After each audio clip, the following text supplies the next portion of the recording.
Hey friends, welcome to our Midweek Moment. Pastor Nicole here. So glad you clicked on.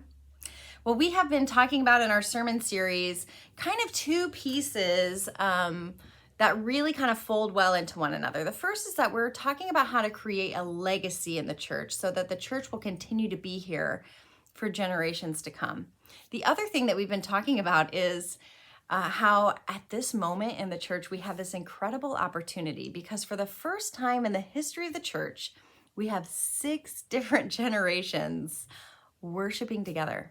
Isn't that incredible? For the first time in the history of the church.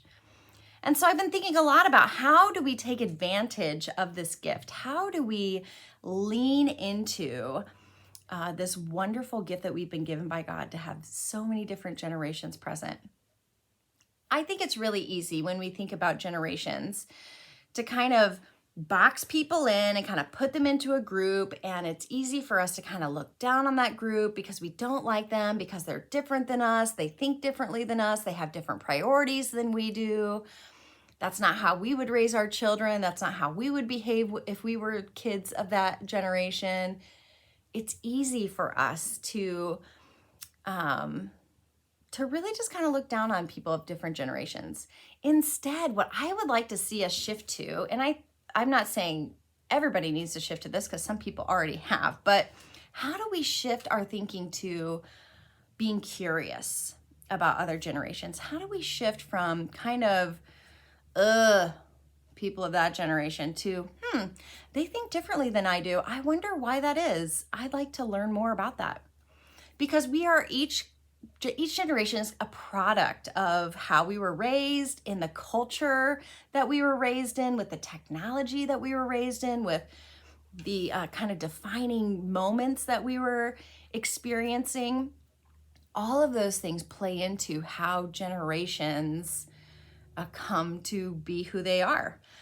And so instead of looking down on people, it's perhaps wiser for us to say, wow, they're different than me.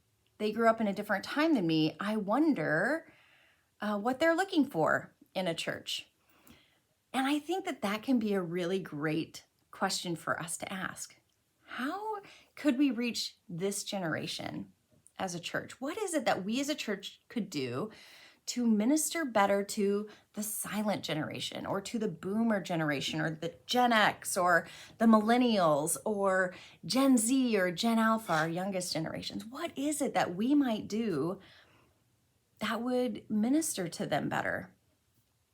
And instead of kind of being frustrated by our differences, how do we shift to being able to realize that, wow, this is a true gift to have so many generations present?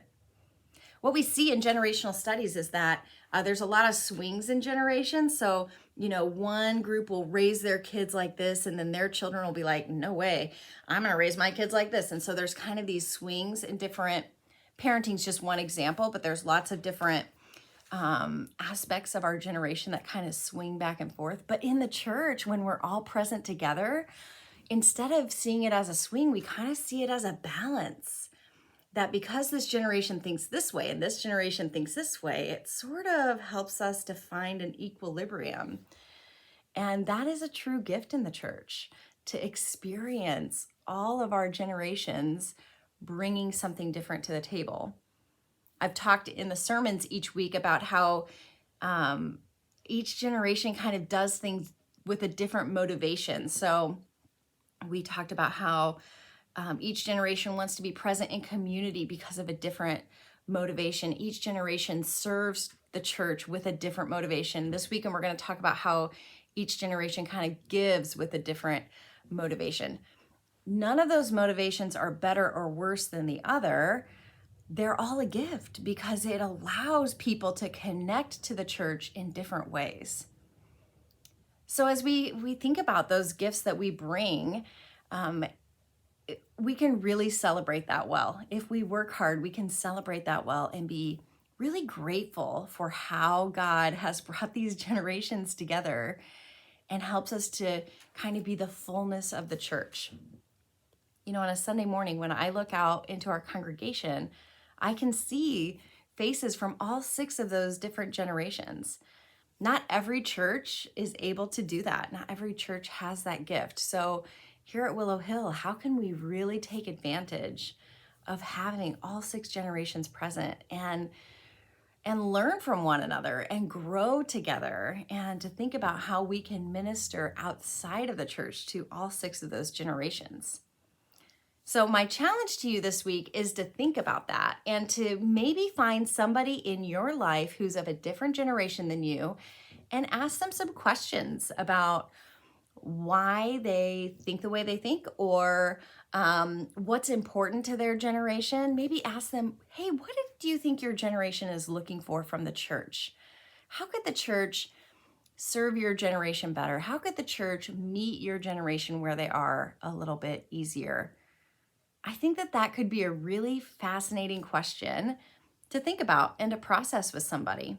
So I hope you will find a few spare minutes to be able to have that kind of conversation, whether it's with your kid, grandkid, grandparent, parent, aunt, uncle, cousin, whatever it might be, to just be able to, neighbor, friend, whatever, to just be able to have that conversation of, what do you think your generation is looking for from the church? How could we be a better